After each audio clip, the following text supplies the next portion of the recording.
I was embarrassed at the way that I looked when I finally sat with myself. I hadn't sat with myself in a long time. So, excuse my hand. I went to the makeup store. But someone asked me, how do you fall in love with yourself?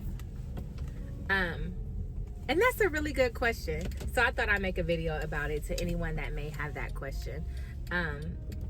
So what it is you got to be sick and tired of yourself. You know, you got to be tired of yourself. You have to sometimes be in a situation where it's like, it's a little traumatizing, and you're tired of your ways, you're tired of being lazy, you're tired of procrastinating.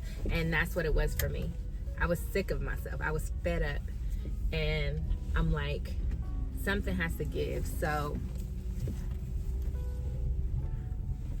the question you want to ask is, how do you get to know anybody else? You know, before you fall in love with somebody, you have to get to know them.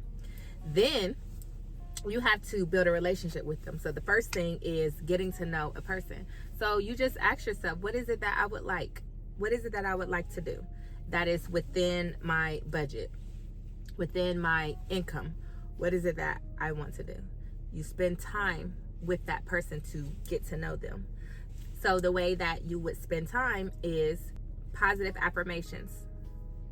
And it doesn't have to be all day, because that may put you at a low vibration. It does for me. You know, my goal is to always be at a high vibration, because I love myself, and I don't want to be quoting affirmations all day long and meditating all day long. Like, having a high vibration is being happy, laughing really loud, dancing hard, working out. Those are high vibrations. And I feel like I want to put myself at a high vibration in the middle of the day. And then in the morning, once I wake up, you know, your mind is more quieter. That's when I pray and meditate and say my affirmations. But to spend more time with myself, I decided to sit with my feelings. You know, I felt like I was lonely because I was just going through a separation, and I felt really lonely. I relied on friends to hang out with me to fill that void. And I realized that I need to sit with myself and enjoy my own company, get to know me.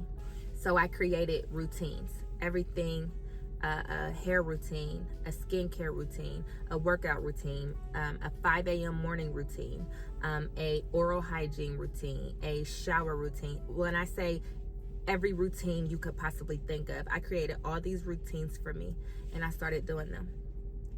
And then I did research, and I learned that a gallon of water is very good for your body. It's very good for your skin. It's very good for energy. And I was tired. So I'm like, okay, a gallon of water. And I slowly built this portfolio about Jasmine. And the more that I spent time with myself, the more I started to fall in love with myself. And then I always tell you guys this, but like I said, you know, you got to think of a person that you really love. And I always think of my kids. I really love my kids. And so I look at myself as if they are Angel and DJ. And I parent myself, you know, and I think about, if Angel or DJ just got out of a separation, I'm not going to show her what her ex is doing. So if I'm going through a breakup, I'm not going to go scrolling on their page. I'm going to tell myself, no, it's over. It's time to move on. We have better things to do, because we have a life of our own too. We don't have time for distractions and to focus on people that's in our past. If I learn that meat is very bad for the body and it causes cancer and weight gain and fatigue, I'm not going to give it to Angel and DJ, because I love them so much. So to parent myself, I stopped feeding myself meat, because I want to love me, you know. And the more you do these things and you give yourself all 5 love languages: gifts, affirmations, physical touch, gifts, affirmations, physical touch, acts of service, and what is the other one? Give yourself all 5 of those. All 5 of those. The same thing that you would do for somebody else that you really love.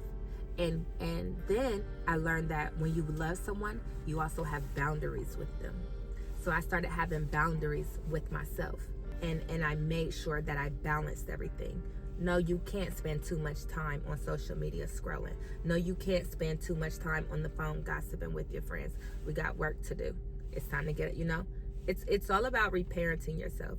But the more that you do this, the more that you implement it, then you just happen to look up, you look in the mirror, and you actually love what you see.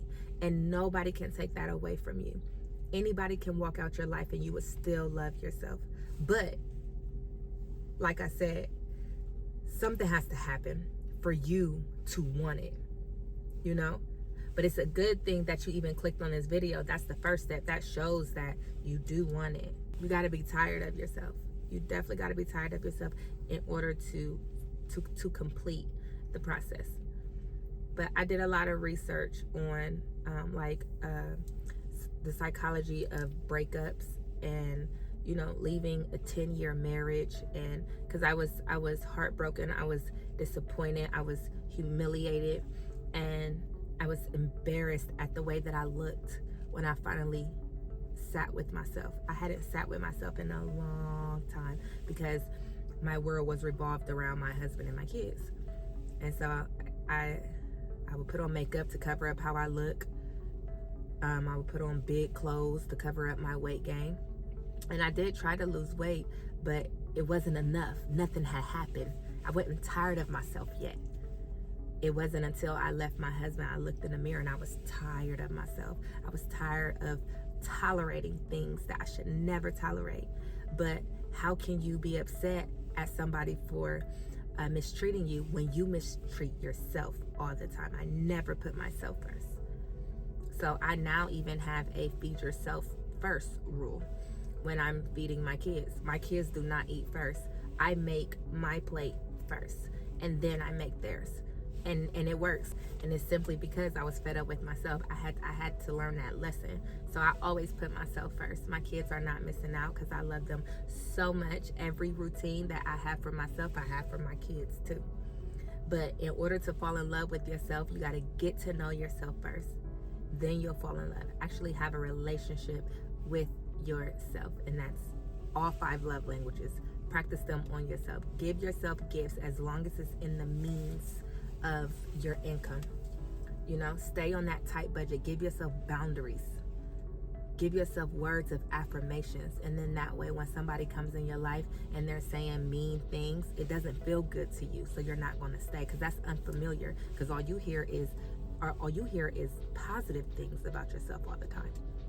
But we have, I can't remember the number, but we have thousands and thousands and thousands of negative thoughts in 24 hours already going on in our head.